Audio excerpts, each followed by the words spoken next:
You wake up exhausted.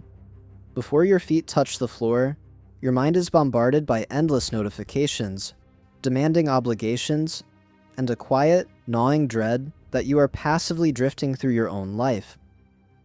We possess more physical conveniences than any generation in human history, yet we are drowning deeply in status anxiety and digital burnout. But what if the absolute ultimate antidote to modern chaos was mastered centuries ago? Listen.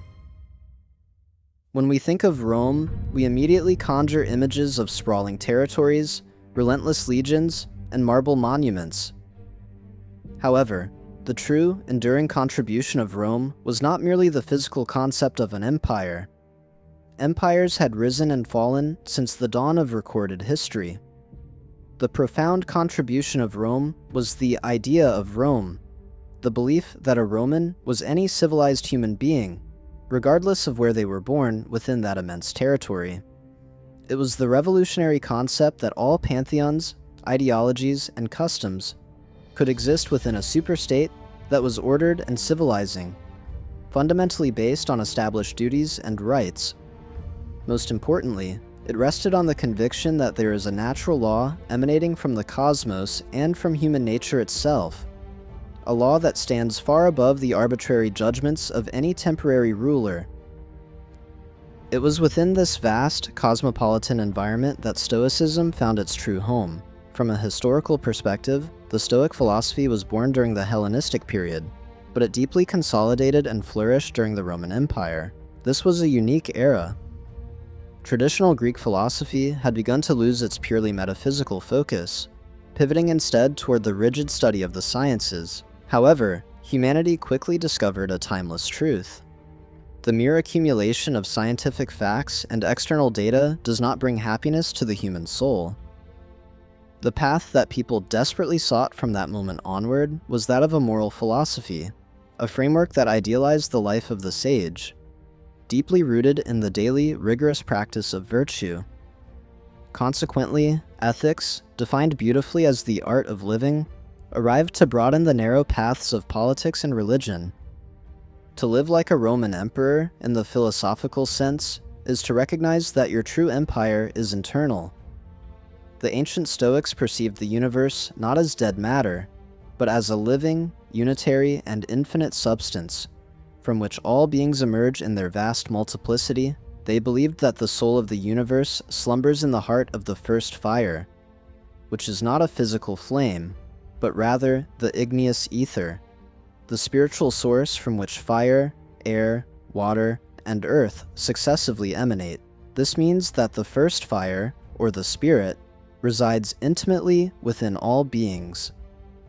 Marcus Aurelius, an emperor who possessed absolute external power, understood that his only real authority was over his own mind. He wrote in his Meditations, "Honor in the universe the greatest of forces, that which holds everything. Honor also within your person the greatest of forces. This is of the same nature as that one. It is what disposes of all you possess and directs your life. When you lose your temper over a traffic jam, when you spiral into anxiety over a social media comment, you are abdicating the throne of your inner empire. You are allowing external, insignificant forces to conquer the divine fire within you. To reclaim your sovereignty, you must turn inward and fiercely guard the gates of your own perception." Modern society has a fundamentally flawed definition of peace. We equate peace with escapism, a tropical vacation, numbing ourselves with television, or simply doing absolutely nothing. But the ancient philosophers understood that true peace is not the absence of effort, it is the presence of internal order. In the Stoic tradition, this profound state of tranquility is known as Ataraxia, the absolute necessity to conquer peace. It is vital that we do not misinterpret this highly mentioned ataraxia as an unproductive quietness or mere laziness. On the contrary, it is the dynamic, enduring peace that arises solely from virtue and deep interior harmony. How is this harmony achieved? The human being conquers and defeats their own passions precisely to the degree that they truly understand them. The entire Stoic framework can be summarized as the deliberate effort to substitute our passions, those uncontrollable emotional states that force the soul to suffer, with intelligent, active contemplation. To achieve this, the Stoics repeatedly proposed that the principal school of harmonization is nature itself. If we observe the natural world, we see that it operates on perfect, unyielding rhythms. The rhythm of nature can, through disciplined practice, come to manifest itself within the human being. From this perspective, vice is reduced to nothing more than a state of incoherence. It is the human being acting out of sync with the natural order of the universe. This incoherence is the root of our modern suffering. We see this mirrored perfectly in Buddhist philosophy.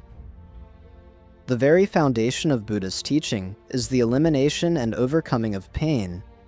The Buddha identified that the origin of our pain lies in our dedication of all our energies to a world of constant transformation, where absolutely nothing endures and everything eventually dissipates. We tragically mistake the illusion of possessing and conserving destined to extinguish objects for reality, and this attachment provokes our profound suffering. However, crises and pain are not merely punishments, they are profound opportunities. The necessity to understand and overcome crises is what compels us to develop our internal potencies and truly makes us strong. When we consciously channel our thirst for life and our desires away from the temporary and toward our higher self, toward that which is permanent and stable, the pain fundamentally ceases. To maintain this connection to the higher self requires an intense mastery of the mind. In the traditions of Tibet, this mastery is known as dharana, which is defined as a state of perfect concentration of the mind directly upon spiritual essence. The Tibetan sages understood that without this profound concentration, one cannot even aspire to the conquest of wisdom. Why? Because within the anarchy of a dispersed, superficial, and purely worldly mind, concentration upon ineffable, higher things is strictly impossible. As we often explore in New Acropolis, the real battle is internal. To develop our inner strength and our internal values, we must actively combat against ourselves. We must wage war on our own dispersal to find the quiet strength of Ataraxia. We are a culture obsessed with control. We believe that if we just optimize our routines, download the right apps, and plan meticulously enough, we can force the universe to bend to our preferences.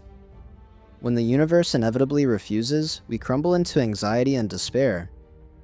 The Stoics offered a radically different, highly liberating perspective on the events of our lives.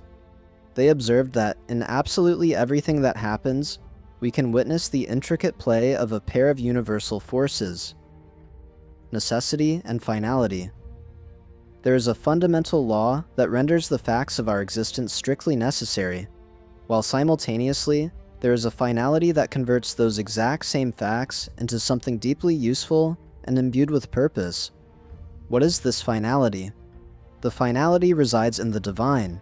It is the ultimate goal of arriving at a state where we resemble the divine as closely as humanly possible, utilizing nature and its intelligent capacity for action as our primary example.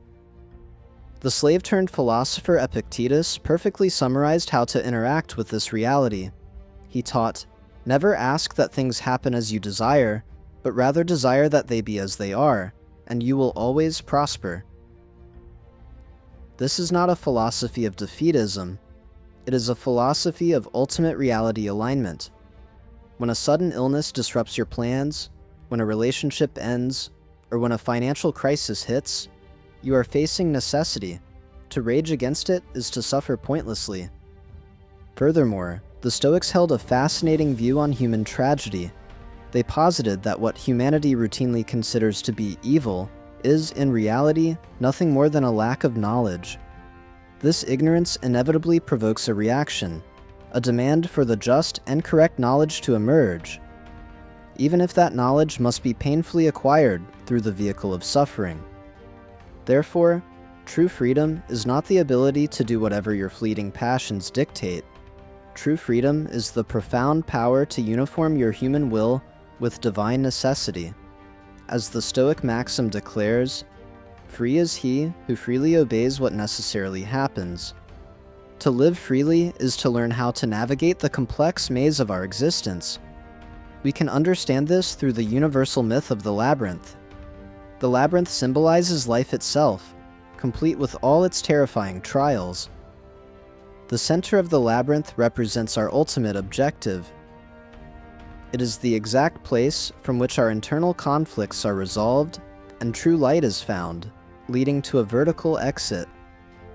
To survive, we must embody Theseus, who represents the higher self, the heroic human being acting as the sovereign guide of his own consciousness.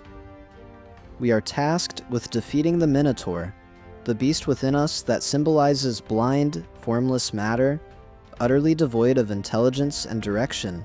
To find our way back, we rely on the thread of Ariadne, which is our memory and our unwavering perseverance to walk the path, utilizing the experience that ultimately perfects us. When you strip away the modern obsession with constant entertainment and shallow dopamine hits, you are left with the fundamental architecture of human existence. What does a properly structured life look like? For the Stoics, the wise, harmonized, and free human being, the virtuous man, is simultaneously and fundamentally a happy man. We see here, time and time again, how true happiness is intimately, inseparably related to the daily practice of virtue and an unwavering consciousness of duty. The entire Stoic doctrine can be summarized as a deeply rooted sense of conscious, serenely happy activity. In this state, duty completely loses the bitter taste of relentlessly ruminated, obsessive ideas. Instead, it becomes the pure joy of action, undertaken far beyond the desire for any external rewards. This exact sentiment echoes across the ancient world. In the profound wisdom of India, the Bhagavad Gita instructs, "Attend only to the right execution of the action and not to the reward that could be derived from it." Right action is defined as the ultimate key to success in life. When an action is realized purely as an imperative of the law, completely devoid of attachment to the action itself, or the eager search for a reward, it transforms. It ceases to be mere action as we vulgarly understand it, and becomes something entirely different. It becomes wisdom in action, and ultimately, just wisdom. This aligns perfectly with the timeless approach of New Acropolis, philosophy not as dry academic theory, but as a living, breathing practice. To build a life of virtue is to build a solid, internal structure. We can visualize this through the profound symbolism utilized by the ancient Egyptians, the true pyramid. When the Greeks first laid eyes on these monumental structures, they named them pyr, meaning fire, because fire naturally adopts this powerful, ascending, pyramidal form. The symbol of the vertical fire fundamentally represents the spirit, an energy that can ignite everything around it, symbolizing a spiritual idea that continuously illuminates and is transmitted to others. A true pyramid, unlike a false pyramid, which is just a weak alignment of blocks, is built around a solid core of rock upon which a series of strong pillars is established. The central pillar is the largest and most important, and all other pillars support themselves upon it. They all stand firmly on the ground, yet a significant portion of the weight is strategically discharged onto the tallest pillars. The true pyramid stands as a magnificent example of responsibility and absolute solidarity. Everyone has their feet on the ground, no one crushes the head of another, and the one who stands the tallest, due to their superior internal human development, carries the most weight and holds the greatest responsibility. This is the ultimate goal of the philosophical emperor, to build an internal pyramid of virtue. You become the central pillar. You act with right intention, not for applause, not for wealth, but because it is the structurally sound way to exist in harmony with the cosmos. We live in an era of hyperfragmentation. We are divided by algorithms, tribal politics, and superficial identities. Yet, over 2 millennia ago, the Stoics and the Roman system offered a cure for this societal disease, the concept of universal citizenship. Rome contributed the beautiful, unifying idea of citizens of the world, a vision of a vast humanity completely united by its very own inherent nature. They believed that this profound human union could not, and should not, be affected by the trivial fact that some groups called the divine by one name, while others used another, or simply because people possessed different skin tones. To be a philosopher is to recognize that before you are a citizen of a specific nation, a member of a specific political party, or an employee of a specific company, you are a citizen of the living universe. This universal perspective is echoed in the wisdom of ancient China. Confucius, the founder of a system that deeply influenced Chinese thought for 2.5 millennia, sought to promote a rationalized social order strictly through ethics and personal culture. He understood that true political harmony could only be achieved by first painstakingly achieving moral harmony within the individual human being. He viewed all of humanity as fundamentally connected, famously stating, "I owe indiscriminately to all men because I consider all who populate the earth as members of one and the same family in which I have the sacred mission of instructor." When we adopt this mindset, our daily frustrations diminish. The person who cuts you off in traffic is no longer a mortal enemy. They are a fellow citizen of the universe, likely acting out of their own lack of knowledge, suffering from their own internal incoherence with nature. To live like a Roman emperor is not to conquer external lands. It is to conquer the chaotic, undisciplined territories of your own mind. It is to find the first fire within, to cultivate ataraxia through the intelligent observation of your passions, and to freely obey the necessities of fate. It is to build a pyramid of virtue where your right actions support the weight of your life, making you a true, unbreakable citizen of the world. The chaos of the modern age is loud, but the wisdom of the ancients is deep. The choice of which to listen to is entirely yours. The empire of the mind is not built by merely watching videos. It is forged through relentless, daily practice. This transformation is exactly what is taught at New Acropolis. We are not just an online channel. New Acropolis has dozens of physical schools spread across the country in the United States, for those who truly want to practice this timeless philosophy in real life. If you are ready to stop drifting and start ruling your inner world, we invite you to join our community.